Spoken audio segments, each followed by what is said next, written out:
JNU यानी कि Jawaharlal Nehru university, जो लगातार देश में ही नहीं विदेशों में भी काफ़ी चर्चित में रहता है।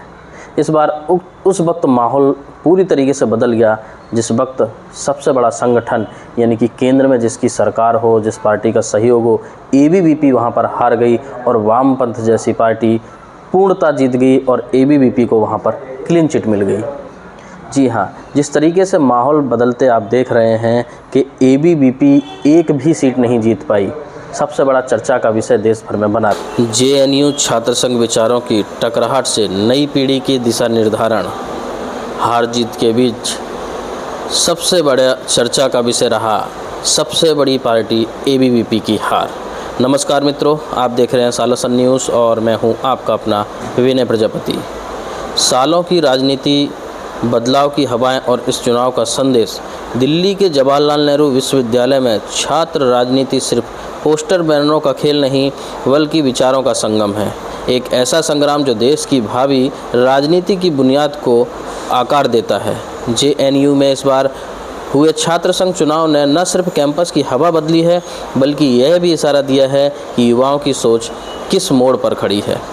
पुराने वर्षों की राजनीति और विचारधारा का संघर्ष और उभार। बीते कई वर्षों से JNU की राजनीति मूलतः दो ध्रुवों पर घूमती रही।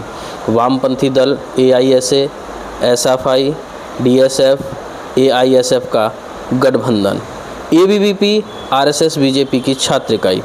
2012 से 2019 तक के बीच वाम दलों का बोलबाला रहा। फिर 2019 के बाद ABVP ने लगातार कैंपस में अपनी पकड़ बनाई, खासकर देशभक्ति, राष्ट्रीय सुरक्षा और विकास के मुद्दों पर। लेकिन इस बढ़त के विपरीत कैंपस में बढ़ती वैचारिक ध्रुवता, फीस बढ़ोतरी आंदोलन, CAA, NRC विरोध और 2020 में कैंपस हिस्सा ने छात्रों को भीतर से झकझोर दिया।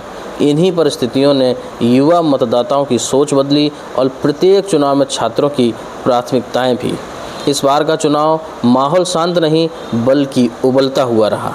जारी हुए नतीजे सिर्फ जीत हार नहीं है, ये उस आक्रोश, उम्मीद और विचारों के तूफान की तस्वीर है जो महीनों से कैंपस में घूम रहा था। विजेताओं के नारे, जीतने वाले गुटों के बीच सबसे जोरदार नारे, छात्र एकता जिंदाबाद, शिक्षा अधिकार लड़कर लेंगे, JNU की पहचान विचार, विमर्श और आज़ादी। उनके विचारों पर यह भरोसा साफ दिख रहा है कि बदलाव लाने जा रहे हैं, सिर्फ राजनीति में नहीं बल्कि कैंपस संस्कृति में भी। हारने वालों का आक्रोश, दूसरी ओर हारने वाले गुटों की नाराज़गी भी कम नहीं। कैंपस में विचारधात्मक ध्रुवीकरण खत्म नहीं हुआ। वायरी दखल ने असली मुद्दों को पीछे धकेला। जीत ने ज़्यादा वोट भ्रमित हुए हैं।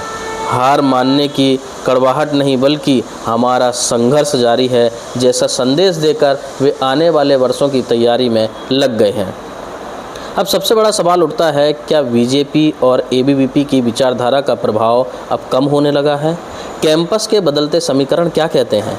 कई छात्र मानते हैं कि ABVP की राष्ट्रीय स्तर पर मजबूत छवि के बावजूद JNU में उसका प्रभाव स्थिर होकर ठहर गया है, जिसके कारण कैंपस में राष्ट्रीय मुद्दों की तुलना में फीस, हॉस्टल, रिसर्च फंड और सुरक्षा को अधिक महत्व मिलना, छात्रों में सांस्कृतिक, धार्मिक, राजनीति से ज़्यादा अकादमिक और सामाजिक मुद्दों पर फोकस करना। 2020 की हिंसा की घटनाएं अभी तक JNU की राजनीति में गूंज रही हैं।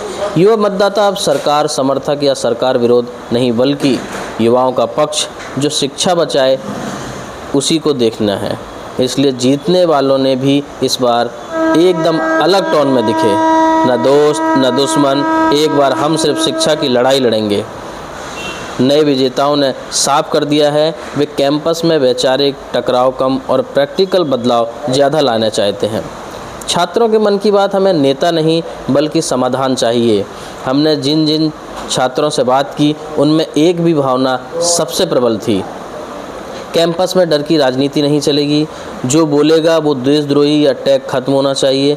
रिसर्च और शिक्षा को प्राथमिकता दो, यही JNU की असली पहचान है। हमें टीवी डिबेट नहीं, जवाबदेह छात्र संघ चाहिए। छात्र साफ कह रहे हैं कि उन्हें गुटबाजी नहीं, नौकरी, स्कॉलरशिप, सुरक्षित कैंपस और पारदर्शी प्रशासन चाहिए। इस चुनाव का असली संदेश क्या रहा ये जानते हैं उसके बारे में। देश की राजनीति का नया चेहरा जेएनयू की गलियों से निकलेगा।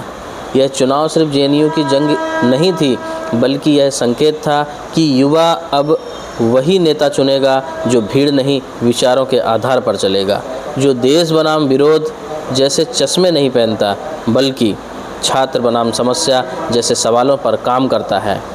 इस बार की जीत हार, गुस्सा, जश्न सब मिलकर जिस एक बात को साफ कर गए वह यह है, युवाओं का भविष्य किसी पार्टी की मोहर नहीं, उसकी सोच और संघर्ष से तय होगा। और यह सोच जेएनयू के हर हॉस्टल, हर दीवार, हर छात्र की आंखों में दिखी है। सबसे बड़ी सोचने वाली बात यह है कि सबसे बड़ी पार्टी जो केंद्र में बैठी है बीजेपी, और उसके सामूहिक संगठन जैसे एबीवीपी इस बार 4 सीटों पे बुरी तरह हार गया, यानी कि क्लीन चिट मिली उसको। क्या अब जेएनयू में काफ़ी बड़ा बदलाव देखने को मिलेगा? क्या रहेगा आगे का संघर्ष? किस तरीके से जेएनयू में सारी शिक्षा पद्धति बदली जाएगी? ये एक बहुत बड़ा सवाल रहेगा और देखने वाली बात रहेगी। आप बने रहिए हमारे साथ और इस तरीके की खबरों से जुड़े रहने के लिए देखते रहिए सालासन न्यूज़।